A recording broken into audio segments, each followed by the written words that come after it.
Dua kata, era kehancuran sudah datang. Dibangun oleh Sintayong, ya kan, ditata oleh Sintayong, dihancurkan oleh Patrick Kluivert dan Erick Thohir. Ya gini, hasil akhirnya Indonesia dipegang Sintayong lagi on fire, bisa mengalahkan Arab Saudi 2-0, bisa nahan imbang Australia 1-1, malah diganti. Padahal lagi peringkat 3, lagi bagus-bagusnya. Dan diganti sama pelatih yang minim banget pengalaman. Sekarang kita punya materi pemain yang sangat bagus, tidak perlu diragukan. Dan poin lainnya, Australia tidak full tim, bos. Australia tidak full tim. Inilah saat yang paling tepat bagi timnas Indonesia untuk menang di kandang Australia. 열심히 최선을 다한 것 같아. 앞에서 선수들이 전방 압박 들어가고 최선을 다했지만 시간이 부족해서 세트피스의 맨투맨을 놓치는 게 결정적으로 지지 않았나 생각하고 있다.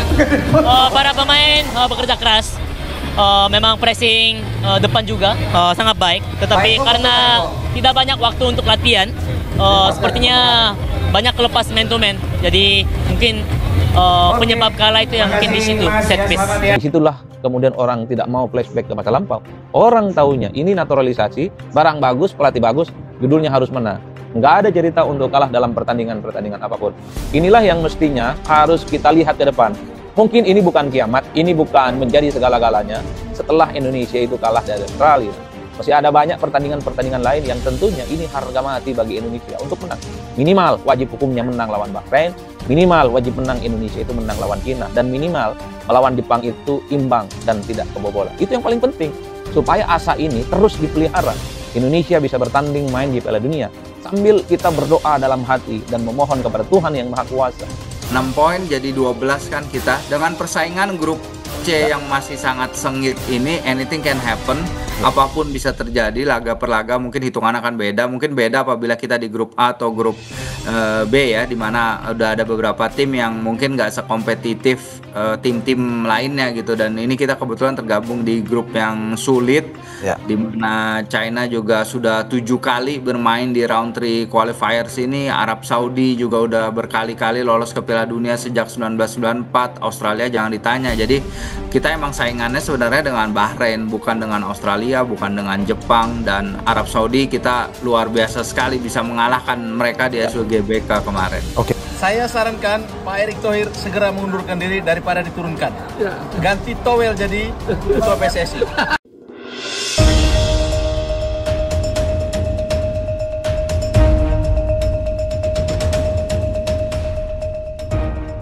Patrick Kluivert coret 5 pemain kesayangan Sintayong di timnas Indonesia. Efek kehadiran pemain keturunan tambahan. Melihat gelagat yang ada, Patrick Kluivert berpotensi mencoret pemain-pemain kesayangan Sintayong di skuad timnas Indonesia. Ada beberapa alasan yang melatar belakanginya. Pertama, pemain kesayangan ini berpotensi dicoret karena kesulitan mendapatkan menit tampil bersama klubnya. Saat diperkenalkan sebagai pelatih timnas Indonesia pada Minggu 12 Januari 2025, Patrick Kluivert menegaskan pentingnya menit bermain bersama klub. Selain menit bermain, ada sejumlah pemain kesayangan Sintayong yang terpental efek kehadiran pemain keturunan tambahan. Sekadar diketahui, timnas Indonesia hampir pasti kedatangan 2 pemain tambahan, Ula Romeni dan Jairo Riedewald untuk laga Maret 2025. Kehadiran Ula Romeni berpotensi menyingkirkan Witan Sulaiman dari skuad utama timnas Indonesia. Pesaing Witan Sulaiman teramat banyak. Selain Ula Romeni ada juga Egy Maulana Fikri, Malik Rizaldi, Marcelino Ferdinand hingga Eliano Rejders. Nama selanjutnya yang mungkin terpental adalah Muhammad Ferrari. Bek Persija Jakarta ini disinyalir kalah saing dari Mes Hilgers, Jai Idzes, Rizky Ridho, Jordi Amat dan Justin Hubner. Kondisinya semakin parah jika Elkan Bagot benar comeback ke timnas Indonesia pada Maret 2025. Nama selanjutnya yang mungkin tercelat dari skuad timnas Indonesia adalah Ricky Kambuaya, efek kehadiran Jairo Riedewald. Bagaimana dengan 2 nama lain? Shane Patinama dan Rafael Struijk bisa menjadi korban.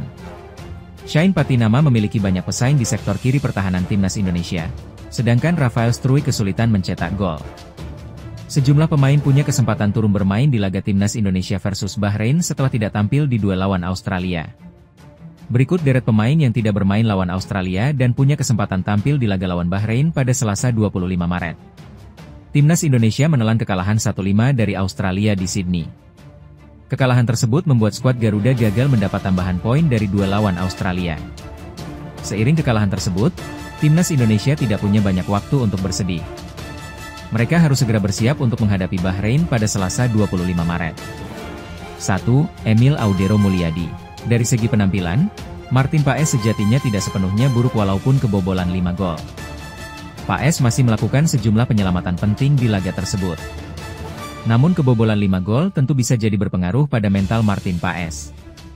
Karena itu masuk akal bila Patrick Kluivert memberikan kesempatan bermain untuk Emil Audero Mulyadi.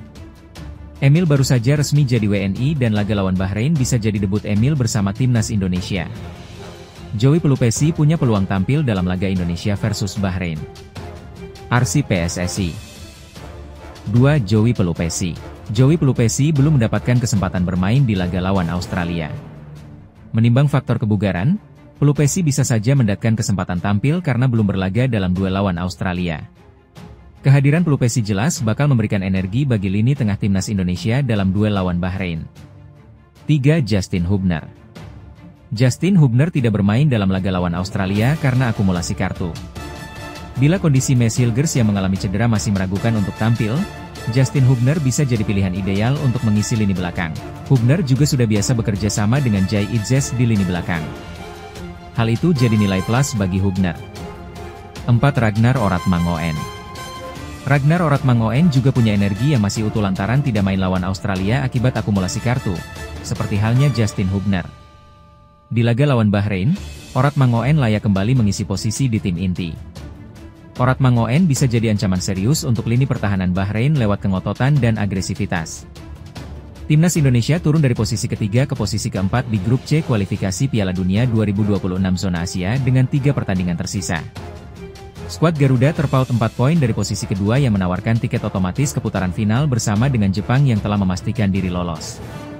Jika finish di posisi ketiga atau keempat, Indonesia masih punya peluang lolos dengan memainkan kualifikasi putaran keempat.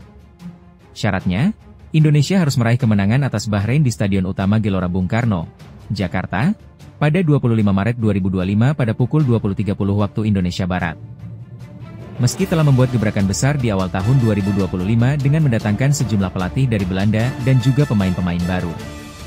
Namun nyatanya Indonesia harus menelan pil pahit ketika dikalahkan Australia dengan skor telak 5-1.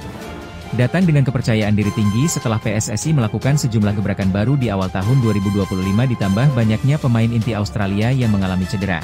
Akan tetapi kepercayaan diri tinggi tampaknya tidak cukup untuk menghadapi tim yang secara pengalaman jauh lebih oke. Pengalaman bermain di Piala Dunia 2026 membuat mental para pemain Australia memang harus diakui jauh lebih oke dari skuad Indonesia.